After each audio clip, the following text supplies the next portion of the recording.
नमस्कार, जनपक्ष में आपका स्वागत है। मैं हूं प्रियदर्शन।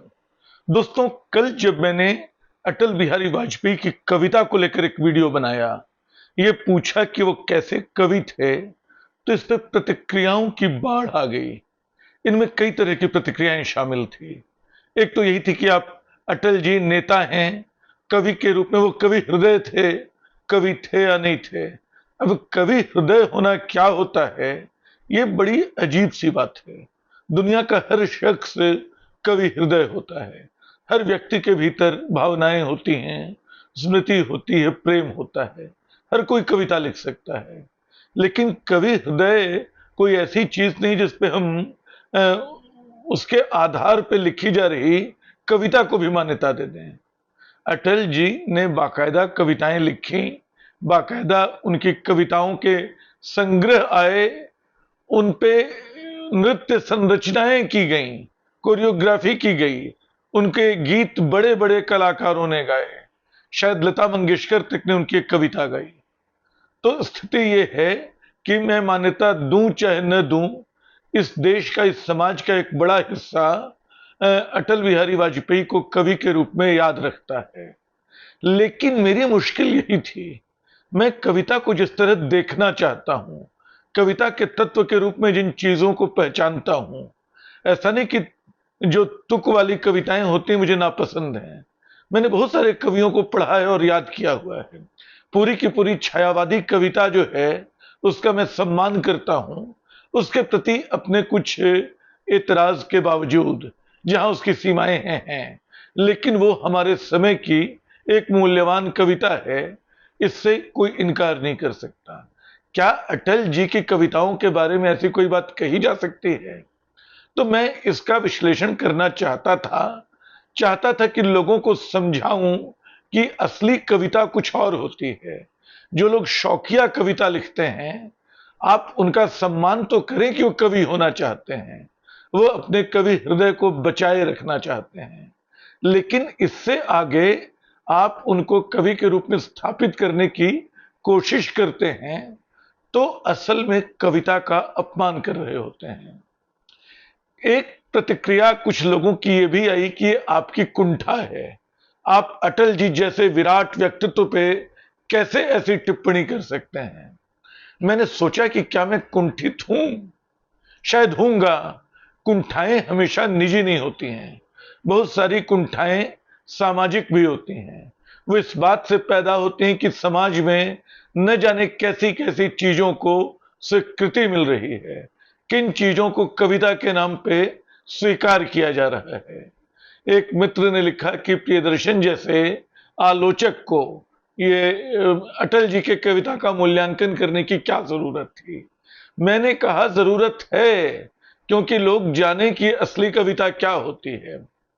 लेकिन जो सबसे दिलचस्प बात थी इस पूरी जो प्रतिक्रियाओं के वो अलग अलग जो प्रतिक्रियाएं आती रही उनमें, वो ये थी कि अटल जी तो राजनेता बहुत बड़े थे, बहुत अच्छे वक्ता थे, सबको प्रभावित कर लेते थे, और इतने बड़े राजनेता को आप इस तरह नहीं देख सकते हैं।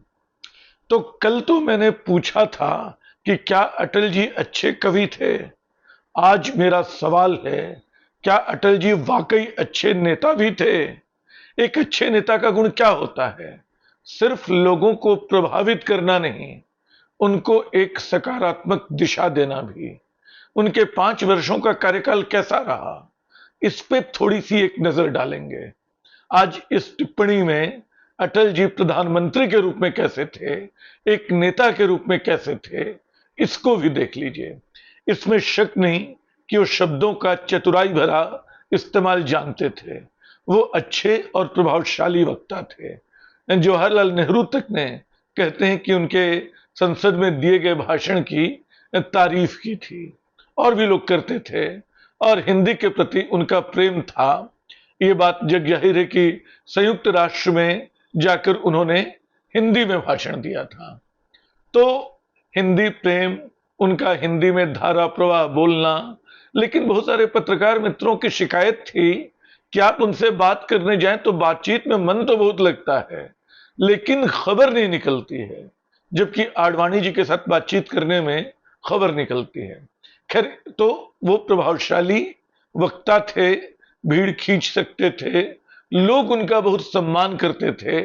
उन्होंने एक उदार नेता के रूप में अपनी एक छवि बनाई थी और वो मुहावरों में कम से कम इस उदारता का बहुत प्रदर्शन करते थे।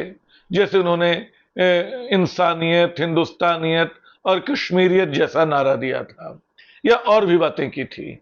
लेकिन सच क्या है, आप देखिए तो उनके 5 साल का कार्यकाल हिंदुस्तान के सबसे नाकाम प्रधानमंत्री के कार्यकाल के रूप में गिना जाएगा।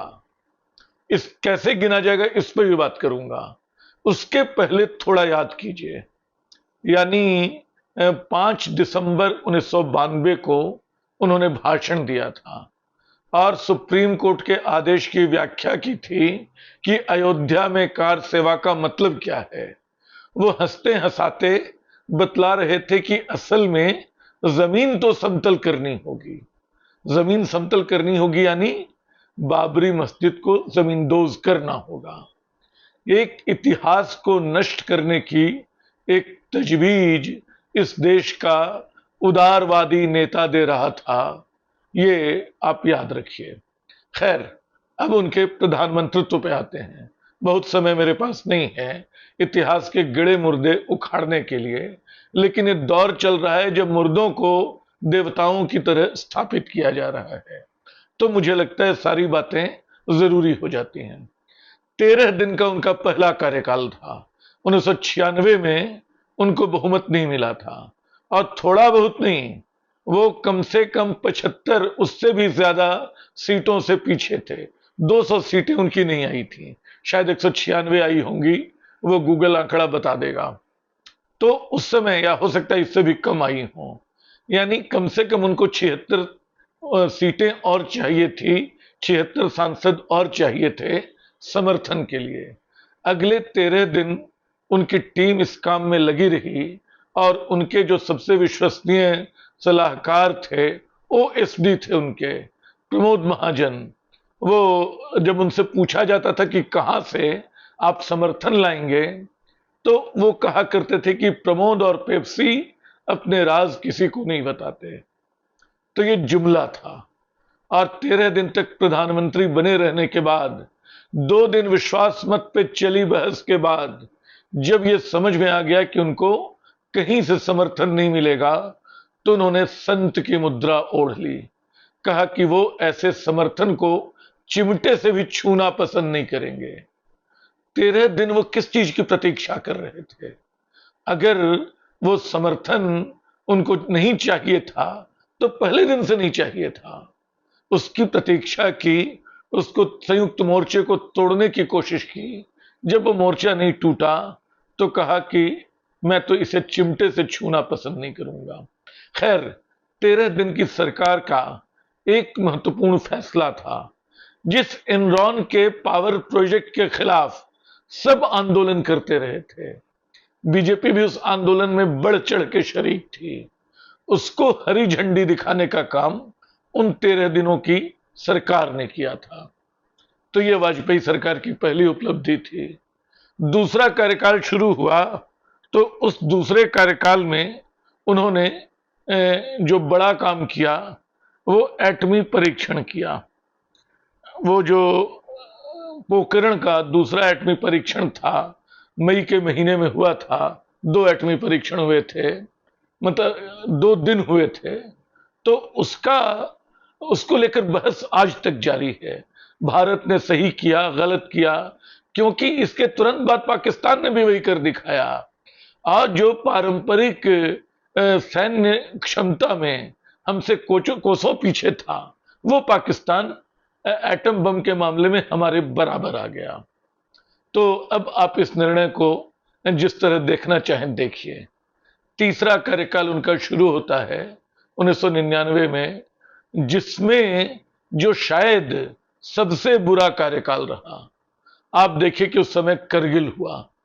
करगिल आप उसको विजय की तरह पेश करते हैं। सच ये है कि अगर आप उस इतिहास को आज पलटेंगे, तो आप पाएंगे कि उस समय के रक्षा मंत्री ने कहा था जॉर्ज फर्नांडिस ने कि हम तो 48 घंटे में पाकिस्तानी सैनिकों के घुसपैठ को खाली करा लेंगे।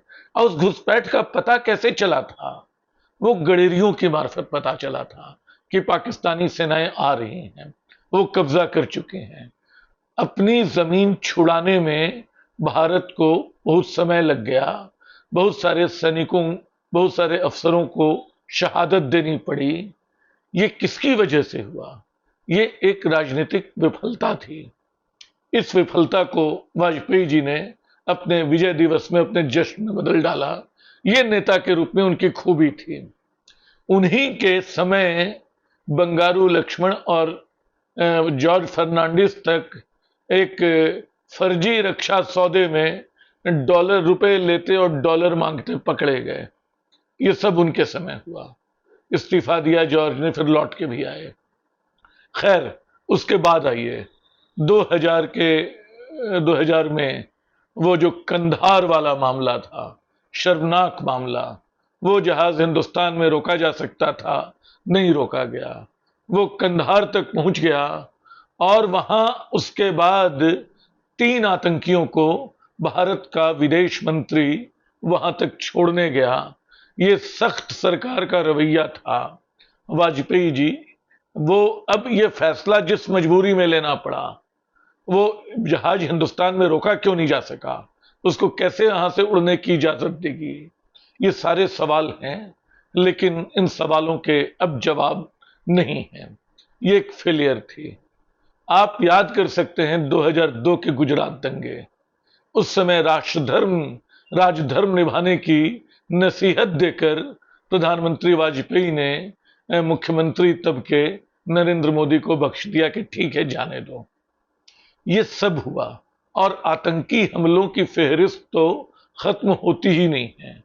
यानी उनके रहते संसद पे हमला हुआ, उनके रहते अक्षरधाम पे हमला हुआ, उनके रहते रघुनाथ मंदिर पे हमला हुआ, उनके रहते इतने आतंकी हमले हुए कि अब सोचना पड़ता है कि हमारी सुरक्षा व्यवस्था थी कहां उन दिनों।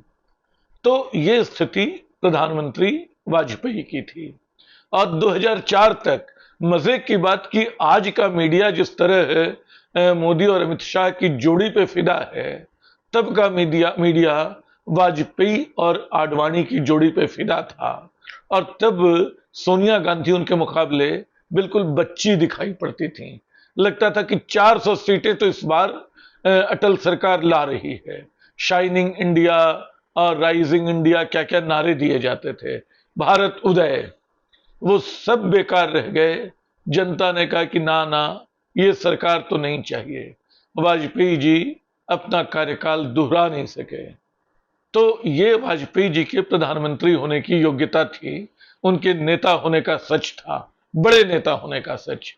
एक बात और मैं जोड़ना चाहूंगा इसमें, हर बड़े प्रधानमंत्री ने, बल्कि अपने कम कार्यकाल के दौर में भी कई प्रधानमंत्रियों ने कोई ऐसे काम किए जो तमाम भारतीय राजनीति पे उनकी छाप बनी रही।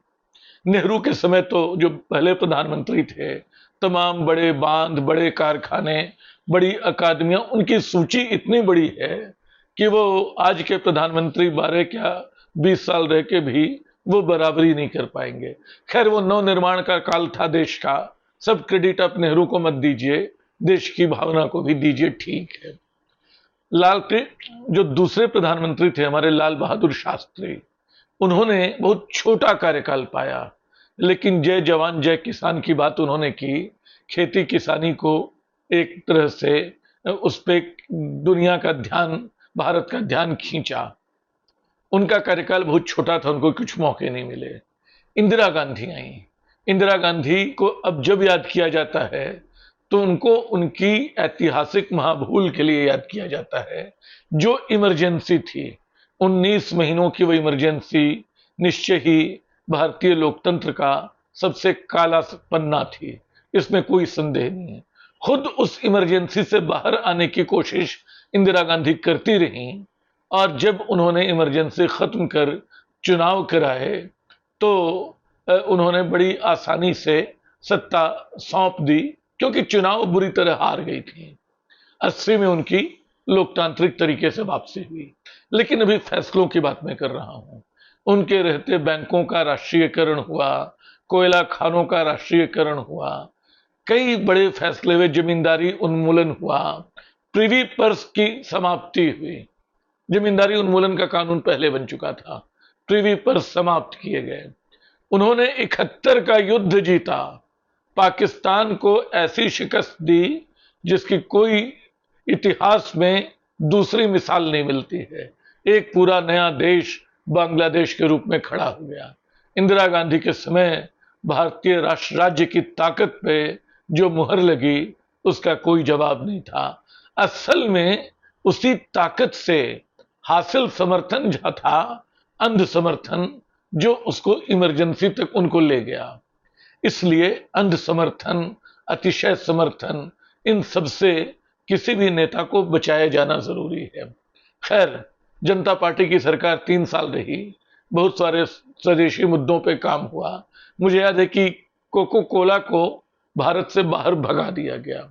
मोरारजी कई मामलों में बड़े सख्त थे। राजीव गांधी आए तो अपने साथ कंप्यूटर क्रांति लेके आए, उनके खिलाफ सब आंदोलन कर रहे थे, वो सब बेकार हुआ। नरसिम्हा राव और मनमोहन सिंह की जोड़ी उदारीकरण लेकर आई। आज जिस भारत के लिबरलाइजेशन की ताकत पे हम बात करते हैं, उसकी शुरुआत मनमोहन और ये नरसिम्हा राव की जोड़ी ने की थी। उसके बाद वाजपेयी जी हैं जो पूरा कार्यकाल पाते हैं। वाजपेयी जी के हिस्से या मनमोहन सिंह के समय कई बड़ी गतिविधियां हैं, बड़ी उपलब्धियां हैं। मनरेगा है, राइट टू एजुकेशन है, भूमि अधिग्रहण कानून है, अब ढेर सारे, सूचना का अधिकार है जो भारतीय लोकतंत्र के सबसे बड़े अधिकारों में शामिल हुआ। वाजपेयी जी के कार्यकाल की ऐसी कौन सी उपलब्धि है? कहते हैं चतुर्भुज स्वर्ण परियोजना, ये तो लगातार चलती आ रही है। सड़कें बनाने का काम लगातार चल रहा है। उसने इस देश के बौद्धिक मानस में क्या परिवर्तन पैदा किया? तो दोस्तों, सच ये है कि एक नेता के रूप में अटल बिहारी वाजपेयी ने अपनी एक बड़ी छाप छोड़ी जनसंघ के भीतर, भारतीय जनता पार्टी के भीतर। उन्होंने अपना कद बहुत बड़ा किया, भारतीय जनता ने उनको सम्मान बहुत दिया। लेकिन दूसरा सच ये भी है कि प्रधानमंत्री के रूप में वो नितांत विफल प्रधानमंत्री रहे। उनका आप मूल्यांकन करें तटस्थता से, भक्ति भाव में डूब के नहीं, उनकी कविताओं की, उनके हृदय की, जो कवि हृदय कहा जाता है, उस पर मुग्ध होके नहीं, तटस्थ ढंग से करें, राजनीतिक विश्लेषण करें, तो आप पाएंगे कि प्रधानमंत्री वाजपेयी इस देश में कार्यकाल पूरा कर सकने वाले प्रधानमंत्रियों में सबसे कमजोर, सबसे असफल प्रधानमंत्री रहे। शुक्रिया।